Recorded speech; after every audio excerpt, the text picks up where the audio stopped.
Assalamualaikum warahmatullahi wabarakatuh. Anak-anak ibu yang soleh dan soleh, bagaimana kabarnya hari ini? Ibu doakan semoga anak-anak ibu dalam keadaan sehat walafiat. Pelajaran hari ini di kelas 5 yakni tentang pelajaran 5 Rasul Allah Idolaku, dengan subtema kisah keteladanan Nabi Daud alaihi salam. Anak-anak ibu yang soleh dan solehah, sebelum kita belajar, mari kita membaca doa terlebih dahulu. Bismillahirrahmanirrahim. Raditu billahi robba wa bil islami dina wa bi muhammadin nabiyyan wa rasulah. Rabbi zidni ilma warzuqni fahma. Amin. Anak-anak ibu yang soleh dan solehah, setelah kita membaca doa, semoga apa yang kita pelajari nanti bermanfaat buat kita semua. Anak-anak, kali ini kita akan belajar pelajaran 5. Temanya Rasul Allah Idolaku, dengan subtema kisah teladan Nabi Daud alaihi salam. Perhatikan kisah Nabi Daud alaihi salam berikut.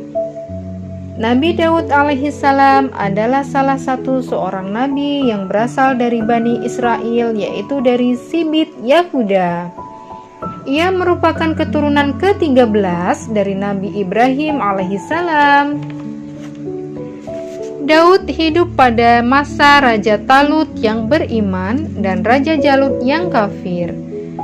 Ketika Nabi Daud alaihissalam masih remaja, terjadilah peperangan antara tentara Talut yang beriman dengan tentara Jalut yang kafir.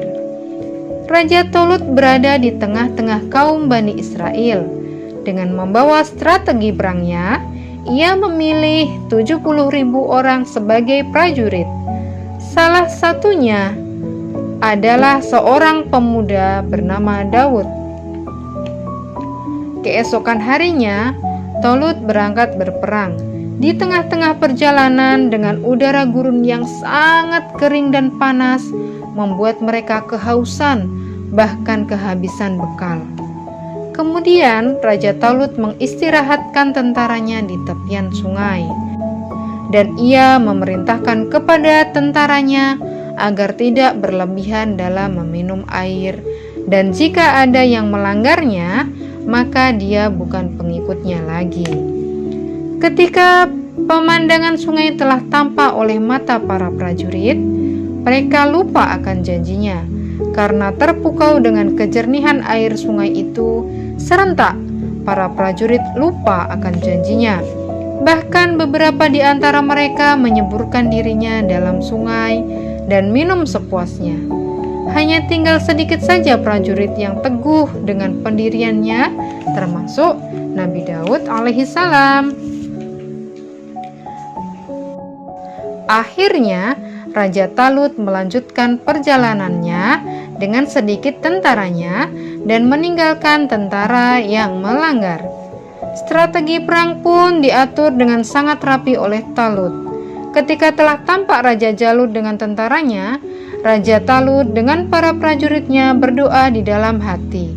Ya Rabbana, tuangkanlah kesabaran atas diri kami, dan kokohkanlah pendirian kami, dan tolonglah kami terhadap orang-orang kafir.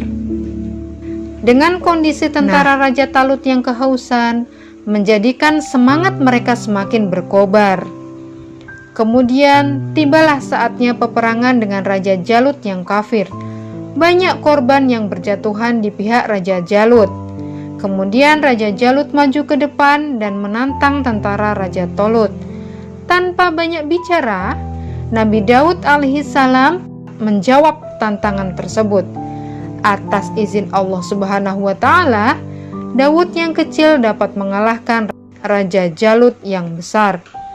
Dengan menggunakan ketapel, batu yang dilemparkan Nabi Daud alaihissalam tepat mengenai kepala Raja Jalut.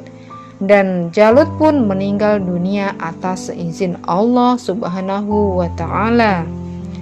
Berkat keberhasilannya, Nabi Daud alaihissalam diangkat menjadi panglima perang dan namanya dikenal banyak orang.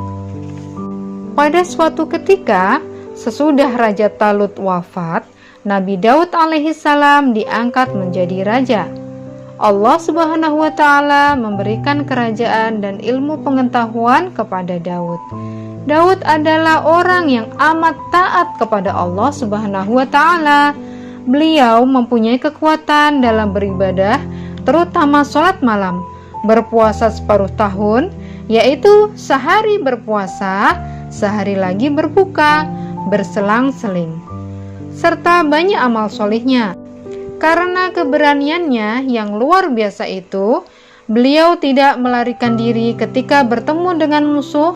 Kemudian Allah Subhanahu wa Ta'ala mengangkatnya menjadi rasul dan memberikan karunia yang agung, yaitu kitab Zabur.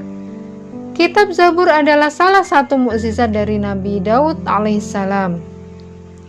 Selain itu, Nabi Daud alaihissalam juga mempunyai keistimewaan, yaitu yang pertama, suara Nabi Daud alaihissalam sangat merdu.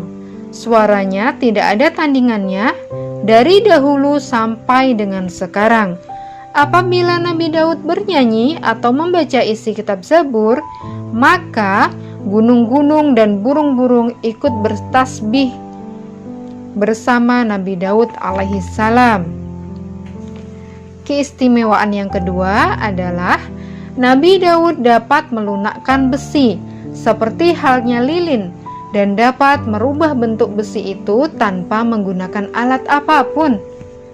Nah, dari besi itu dia dapat membuat baju yang dikukuhkan dengan tenunan dari bulatan-bulatan rantai yang saling berkesinambungan.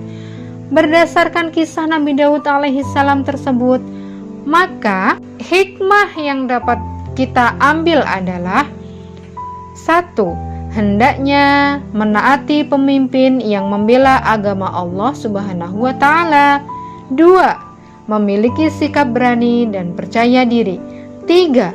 Berserah diri kepada Allah Subhanahu wa Ta'ala. 4. Tidak mengingkari janji walau sekecil apapun. 5. Senantiasa bertasbih dan bersyukur kepada Allah Subhanahu wa Ta'ala. Anak-anak ibu yang soleh dan soleh, demikianlah pelajaran kita pada hari ini. Semoga apa yang kita pelajari pada hari ini bermanfaat buat kita semua. Dan sampai berjumpa pada pembelajaran berikutnya. Wassalamualaikum warahmatullahi wabarakatuh.